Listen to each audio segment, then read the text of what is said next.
एक न्यूज है, देश के अर्थतंत्र की गतिशीलता जो है, जो स्पीड है, उसमें जेन जेड की महत्वपूर्ण भूमिका रहेगी। इस साल 72 लाख करोड़ से ज्यादा खर्च करेंगे। देश की कुल जो जनसंख्या है उसमें 26% जेड जेन है, और है 26%, लेकिन खर्चे में उनका योगदान 43% है। मिलेनियल्स जो हैं उनकी तुलना में 1.5 गुना ज्यादा खर्च कर रहे हैं जेड जेन। अभी जेड जेन है क्या? आप गूगल करेंगे मिल जाएगी डिटेल, मिलेनियल कौन कहलाते हैं और जेड जेन कौन कहलाते हैं। जो एकदम यंग पॉपुलेशन है उसको जेड जेन कहते हैं, जो अभी एकदम यंग पॉपुलेशन है। और वो खर्च कर रही, कितना खर्च करने वाली है? 72 लाख करोड़ रुपए खर्च करने वाली है तब न खर्च करेगी। और मनमोहन सिंह जी हमारे पूर्व प्रधानमंत्री कह ही चुके हैं कि पैसे पेड़ पर नहीं उगते हैं। तो इन लोगों के जेन जेड के पास पैसे, पेड़ तो है नहीं पैसों के, वो अर्न कर रहे हैं, पति पत्नी दोनों अर्न कर रहे हैं। यंग जनरेशन, उनके पेरेंट्स ऑलरेडी कमा रहे हैं, तो उनके पास डिस्पोजेबल इनकम ज्यादा है। और इसीलिए मैं कहता हूं, नॉर्मली देखो एडवाइजर जो होता है ना, वो जाता है मार्केट में, और मार्केट में जाकर वापस आता है रोते रोते, अरे सर कस्टमर बोल रहा है पैसा नहीं है मेरे पास, ये है वो है ताम झाम। और तो आप जा ही 40+ वालों के पास रहे हो, क्योंकि वो आपको सेटल लग रहा है कि हाँ पैसा है इसके पास। एक्चुअल पैसा किसके पास है? ये जनरेशन के पास है, जो यंग जनरेशन है, 30 के अंदर अंदर जो है। अब आप बोलेंगे सर 30 के अंदर वाले लोग इंश्योरेंस को प्रेफरेंस नहीं देते। वो इंश्योरेंस को प्रेफरेंस नहीं देते ऐसा नहीं है, वो आपको प्रेफरेंस नहीं देते हैं। आपको सीखना पड़ेगा कि उन लोगों से कैसे बात करनी है।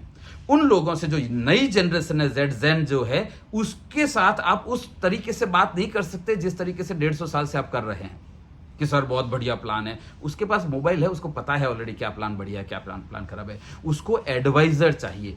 उस जनरेशन के साथ आपका थॉट प्रोसेस अलाइन है या नहीं है, उस जनरेशन का जो तरीका है सोचने का, बात करने का, उसके साथ आपने अपने आप को अलाइन किया है या नहीं किया है।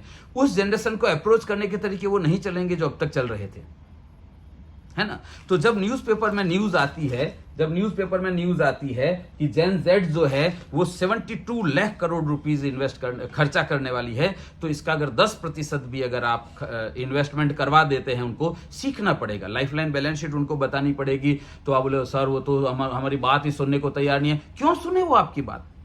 क्यों पर लगे हुए हैं आपके, हैं? या चेहरे के ऊपर वो एक एंजल्स के जैसे लाइट का राउंड होता है वैसा है आपके? ऐसा तो है नहीं। तो अपने आप को अपग्रेड करना पड़ेगा ना। 1857 वाली दादाजी वाली टेक्निक नहीं चलेगी अभी। दादाजी आपको सुन लेते, उसका कारण और था। पापा की जनरेशन सुन लेती थी, उसका कारण और था। मेरी जनरेशन सुन लेती है, उसका कारण और है। नई जनरेशन का, मिलेनियल के अलग है, और उसके बाद की जनरेशन जो लेटेस्ट जनरेशन है उसका कारण अलग होगा। उसके तरीके, उसके थॉट प्रोसेस, उसके विचार सरणी अलग होगी।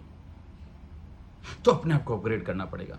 इसी चैनल पर मेरे कोई भी 20 वीडियोस देख लीजिए सीक्वेंस में, आपको जानकारी मिल जाएगी। ऑब्जेक्ट्स में मुझे व्हाट्सएप करिए, 9825600778 पर मुझे व्हाट्सएप करिए। ऑटोमेटिक लिंक आता है ऑब्जेक्शन हैंडलिंग का। मेरे टेलीग्राम ग्रुप में मैंने बार बार पोस्ट किया हुआ है। सीखना पड़ेगा, अब पुराने तरीके नहीं चलेंगे। तो न्यूज़पेपर में जो न्यूज आती है वो आपको सिखाएगी कि आपको क्या करना है, पैसा कहां पर है, कौन लोग खर्च कर रहे हैं, कहां खर्च कर रहे हैं, कितना खर्च कर रहे हैं, और जो खर्च कर रहे हैं और क्यों। आपने सेबी वाला न्यूज पढ़ा ही होगा। 70% से ज्यादा यंग जनरेशन जो है वो शेयर मार्केट में पैसा डुबा रही है, नुकसान कर रही है F&O में। वो भी तो न्यूज है ना। तो उस न्यूज को और इस न्यूज को मिक्स करके बात करिए कस्टमर के साथ कि बिल्कुल ठीक है, आप अपना पैसा डालिए, शेयर मार्केट में डालिए, IPO भरिए, म्यूचुअल फंड में भी करिए, लेकिन सारा नो। नॉर्मल हम लोगों को बोलते हैं कि 60 to 70% इंश्योरेंस में आना चाहिए, बाकी 30 to 40% दूसरी जगह पर जाना चाहिए। अब यंग जनरेशन को चेंज कर दीजिए कि 30 to 40% इंश्योरेंस में आना चाहिए, 60 to 70% म्यूचुअल फंड में डाल दीजिए, कोई हर्ज की बात नहीं। लेकिन वो आपको सुने उतना तैयार तो होना पड़ेगा ना। इधर से गुजरा था, सोचा मिलता चलो टाइप के झुला छाप एजेंटों को नहीं सुनते हैं यंग जनरेशन। ख्याल आ रहा है? तो आज के एपिसोड में इतना ही। न्यूज यू कैन यूज, अखबार पढ़िए और उसमें देखिए कि आपके काम की कौन कौन सी चीजें हैं। अगले एपिसोड में हम फिर ऐसी ही कुछ न्यूज के बारे में बात करेंगे और उससे आपको क्या सीखने को मिल सकता है उसके बारे में बात करेंगे। वीडियो अगर पसंद आया तो लाइक करिए, शेयर करिए, सब्सक्राइब करिए और कमेंट करिए अगर कोई भी काउंटर क्वेश्चन है तो। All the best.